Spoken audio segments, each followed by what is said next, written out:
સુરત શહેરમાં ફૂડ પોઈઝનિંગની ઘટનાઓ બાદ એસએમસીની આરોગ્ય વિભાગ એક્શન મોડમાં આવ્યો છે।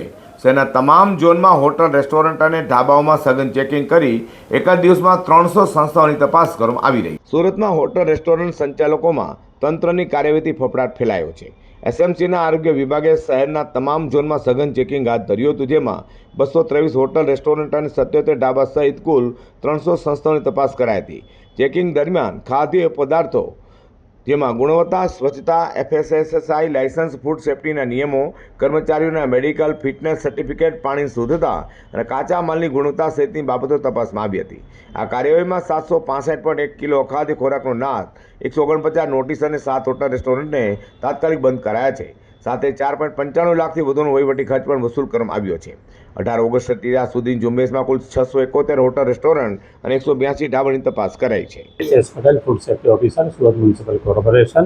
હાલમાં જે આપણે કાર્યવાહી ચાલી રહી છે ફૂડ ડિપાર્ટમેન્ટ અને સેનિટેટરના સ્ટાફ સાથે, આપણે સુરત કોર્પોરેશનના દરેક વિસ્તારોમાંથી, દરેક ઝોનોમાંથી હોટલ, રેસ્ટોરન્ટ ચેક કરવાની કામગીરી ચાલી રહી છે।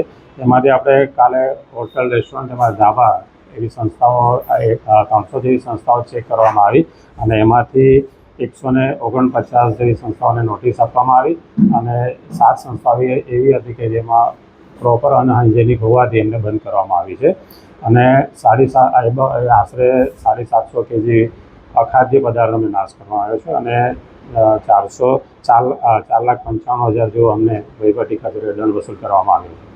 એસએમસીએ સ્પષ્ટ ચેતવણી આપી છે કે નાગરિકોના આરોગ્ય સાથે ચેડા કરનારા અને ફૂડ સેફ્ટીના નિયમોનો ભંગ કરનાર સામે કડક કાર્યવાહી ચાલુ રહેશે।